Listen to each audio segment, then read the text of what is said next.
Welcome to the Ranger's Respite. I'm Philip, and today we're talking about another whiskey from another distillery that is in the final 8 of the Virginia Whiskey Tournament for 2024. Now, what is this whiskey? It is the Noble Hound Dark Rye from Three Crosses Distilling in Powhatan. But before I talk about this, please allow me a moment to pitch the stuff that I make. I have an Etsy shop. Its link will be in the description down below. If you like what I'm doing, if you like these reviews, if you like the 2024 Virginia Whiskey Tournament, and you wish to support me or the Single Malt Frontier, I'd really appreciate it if you'd click that link and take a look at what I've got for sale. I have pens made from bourbon barrels. Oops. This pen happens to be one that I have carried in my pocket for about 10 years now, and it's, truly weathered the test of time. The ones that I'm selling are much nicer looking because they've been made more recently, so I have more skill. They also haven't been rattling around in my pocket for a decade.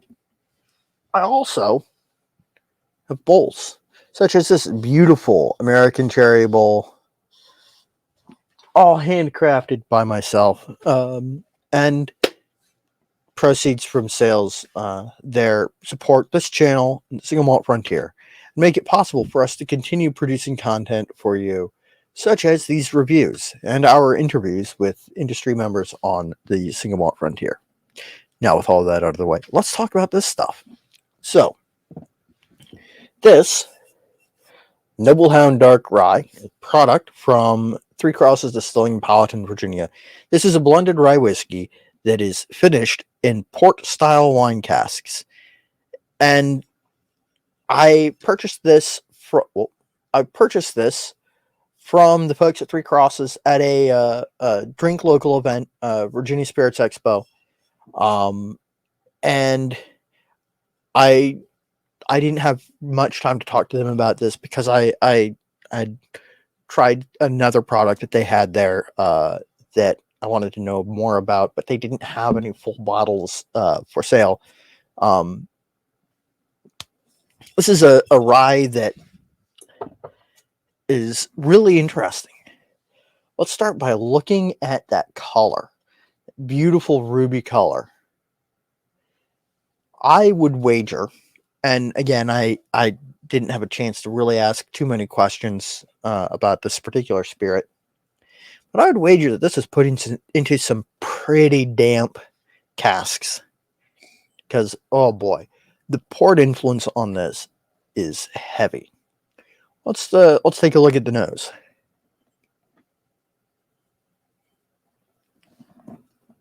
This is rich, heavy in wine influence.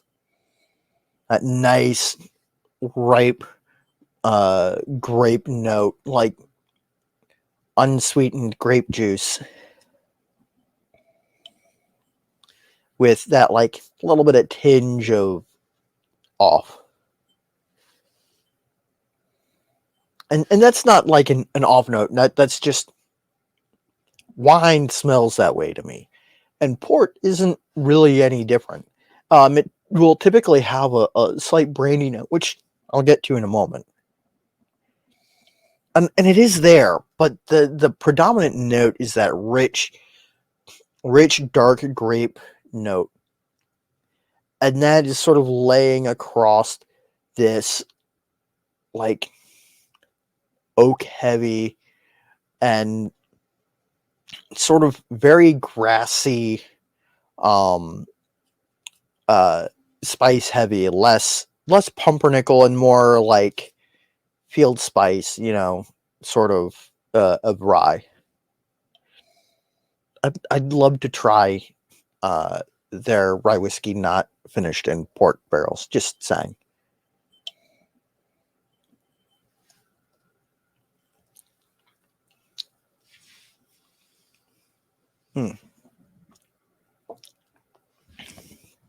On the palate, the rye really comes to the fore. It's a grassy, earthy rye, and it's sort of surrounded by this, you know, dark, unsweetened grape juice, grape skin, and like slight vegetal note, and like a brandy sweetness. I really like this stuff, but it's a little bit different. It is bottled at 100 proof. I was sitting here thinking, I think this is probably about 46%. I better check. It is 50% alcohol by volume, 100 proof. You wouldn't guess it. What gives it away is there's a little bit of like spiciness around the edges of the palate. Wonderfully drinkable. Beautiful. The finish is a little bit short.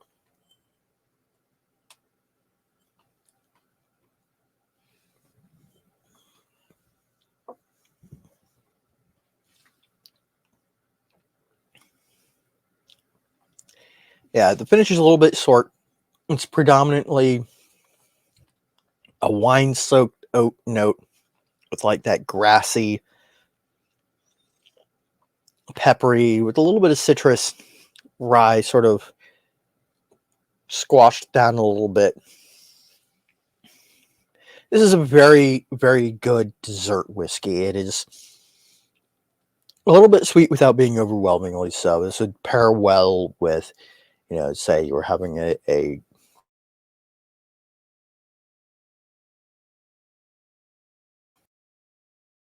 accompaniment to that.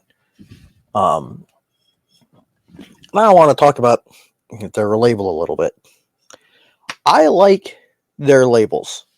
I like the little metal medallion.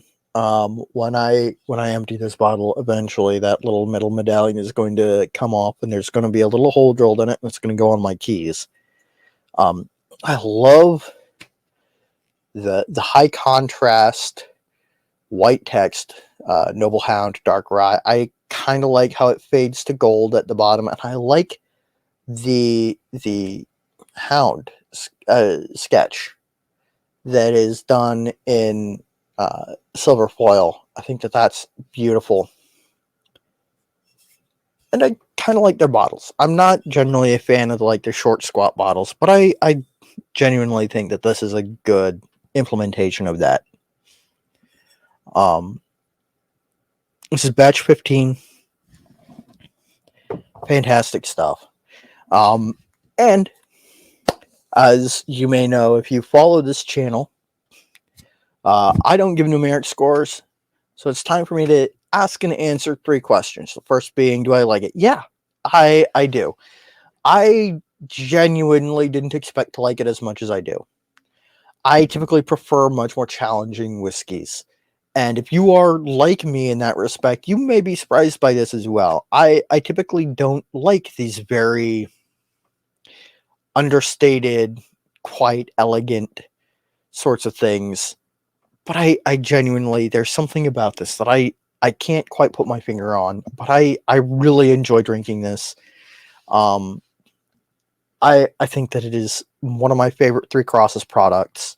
And if you visit them, you should also look for their maple cask finish. But that's neither here nor there. I'll come back to that at the end. Do I think it's a good value? Yeah, I genuinely do. It's a little tiny bit pricey, maybe. But again, you're paying for a handcrafted, beautifully made spirit that is, there are plenty of port finished ryes on the market, but I think that one's a little bit different from all of those. And I really think that it's worth a try. I recommend it. Third question, do I recommend it? I think I accidentally answered that in the last question. Yeah, I recommend it. Absolutely. If you are looking for something that is a little bit sweeter but not too sweet, and a good accompaniment for your dessert, or maybe in place of a dessert, I can't say enough good things about this stuff. Somebody accused me once of always giving positive reviews, and I see where they're coming from. I do talk very positively about a lot of whiskeys, but I like finding the things to love about these. And there's a lot to love about Noble Hound Dark Rye. With all that said, this is going out on Friday, which means you have until midnight this Friday, the 30th, to vote either for Three Crosses for Axe Handle, and then the other bouts, either Copper Fox or Cashel. Place your votes, Instagram or Twitter. Links are in the description down below. Share this around and support craft distilling. Go visit Powhatan, Virginia. Oh, go visit Three Crosses in Powhatan, Virginia, and ask them about their maple cask whiskey. Until next time, stay happy, stay geeks, sláinte.